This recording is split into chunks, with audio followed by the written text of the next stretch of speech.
Hello, Commentary Engineer here, and I am bringing you another gameplay. I have been moving on from Minecraft and diversing into different games. This one that we have here today is Combat Arms. I found it the other day, just started playing it, and it's not a bad game. It's really nice for being free, and I like the first-person shooter aspect, obviously. However, the game has its faults, which include pretty much the only faults that I've seen are hackers. Hackers, you run into them in quite a few lobbies, and when they're there, they're annoying. Otherwise, the game is fairly easy, and it's some good gameplay. And also, the other thing that are bothering most people are the fact that you have to buy your weapons. Yes, your weapons do expire after a certain amount of time, so it's best to, play frequently, so that way, your favorite weapons aren't disappearing left and right. And yeah, and also in case you hadn't noticed, there's a few pieces that will be cut out of this video because a normal game like this, we were playing 4-on-4 with some of my friends, and this was an 18-minute game, 100 to 140 kills, elimination. So it takes a good chunk of time. So I've cut apart to all the kills. A lot of runtime has also been cut out, so all cuts aren't where I've died. I do pretty good in this game, for obviously just picking it up, and so I decided to upload this. And right there you'll see a Nexon weapon. That is right. For Christmas I was given some Nexon, and I bought the permanent L96A1 Arctic Wolf. So most guns will expire. However, if you buy a permanent weapon, which can be anywhere between $24 to $29, then you can also buy one. Most people will probably buy, an assault rifle. I like the sniper rifle, especially the L96A1, considering I'm too low for it actually. All guns in this game, well, almost all of them, except for about 4 primary guns for each class of weapon, you have to be a certain rank to get. So this gun right here that I'm using mainly as my assault rifle, the M4A1, I put an ACOG TA3 scope on it. It shows your ammo and health, and you can get that right off the bat. Most people underestimate the gun's abilities due to the fact that you can get it right away, and it's not a high-level weapon. However, I feel that it is a great gun. It has, not too much bounce, considering that all guns have a lot of bounce, and it's not too bad of spread. And what I find for the strategy for this gun is with the ACOG TA3 scope, what you can do is just kind of nice shot right here, slow motion, headshot. Alright, sorry to digress from the point. Where was I? Alright, the ACOG TA3 scope. When it shows those 2 bars, a strategy that I like to use is just try to keep your enemies between those 2 bars. Considering that's a spray game, aside from when you actually do scope in for the longer shots, and, try to burst fire a little bit, it's nice to keep them in between those 2 bars, and it's just an easy way of keeping track of where they are. And right here you'll see me run away just for a second, and I like to go into cover sometimes, so that way, you don't get overwhelmed by people. And obviously I've played first-person shooters before. For me to say that, I just jumped into first-person shooters would be a lie. So this is, yet again, cut apart to see every kill, so I'm not gonna, go, a large sum of kills all in one sitting. And I pull out the pistol every now and again. It seems like pistols are very weak in this game. They can't really be used as a main weapon. So, yeah, let me break down some things that I like about this game, though. I kind of like the visual. It's not great graphics, but it's not bad graphics at all for being a free game. So I really like that aspect of the game.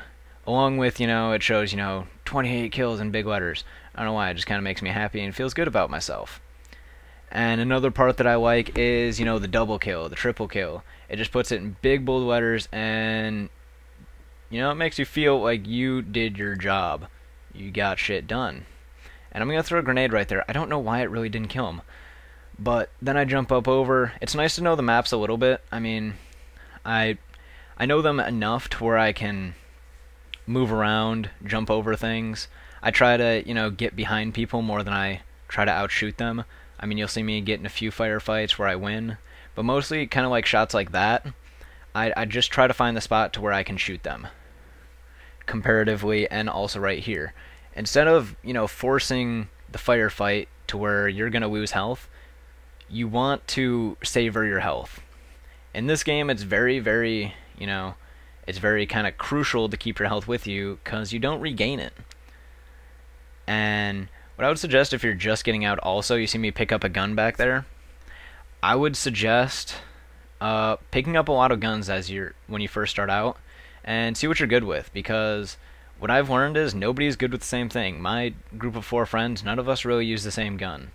You might like the SMG, which is good in close quarters, and they don't always, they have a little bit more bounce at a distance, obviously, and some people like the assault rifle like I do.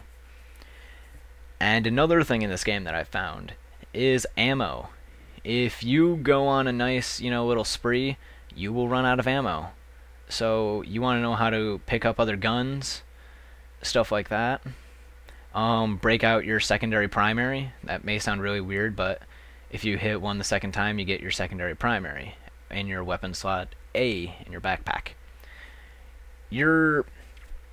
Which is also another thing that I actually like about this game. You get 2 primary guns. Everyone does. So that's very nice. It can be easily utilized. I like carrying a sniper for my other, primary, because I like sniping. And since I have the L96A1 Arctic Wolf, most of them are one-shot kills. Most of them. If they happen to tank the bullet, like you shoot them in the leg, they have a chance to stay at 1 health with 0 armor. I don't know why, but it's kind of a pain in the ass sometimes. Has nothing actually to do, and that was a nice little just spray and pray right there for the multi-kill. It has nothing to do with the fact that you have a silencer. Actually, the silencer barely affects it at all. The silencer is, well, actually it's almost useless on the L96A1 considering it reduces recoil. Reducing recoil on a bolt-action sniper doesn't do anything for you, in case you didn't know. And, oh, my kill was stolen right there, that jerk. No, I'm kidding. I get my revenge though right here with my knife, which you can actually get headshots with knives. Knives are also, if you don't, you have to pull out your knife in this game. Most games it's, reaction knifers, which I don't like. That bothers the hell out of me. This game you have to pull out your knife. And if you hit him in the head, 1-shot headshot. Otherwise, it's 2 shots to the body with a knife. Most guns also with the bullet hits can be, about 3 to 4 shots. I believe there's some guides on that. If you guys want me to do some guides, I can, show you different weapons that I find appealing, that I enjoy. I can also, give a map breakdown, because as you can see, you hide behind stuff, get away. Obviously, you try to avoid being shot most of the time. And that guy was laying down mines. That's another kind of, I find it annoying in this game. Another thing I should say, that this game does that kind of bothers me is, well, mines don't disappear. So if you place down, your 3 mines and then you die, they will still be there. Yet again, trying to find a spot to shoot the guy. But so what most people do is they'll lay down 3 somewhere, and they'll get a few kills, then they'll die, then they'll lay down 3 more. Also, what you'll see a lot of is, just 3 mines placed next to each other, which is how you get the kill. 1 mine will not usually kill someone. You'd have to be fairly lucky to actually get someone from that. And we're reaching the end of this video. So this has been the Commentary Engineer here. About 62 and 20, I believe, for this gameplay. And that'll be all. See ya.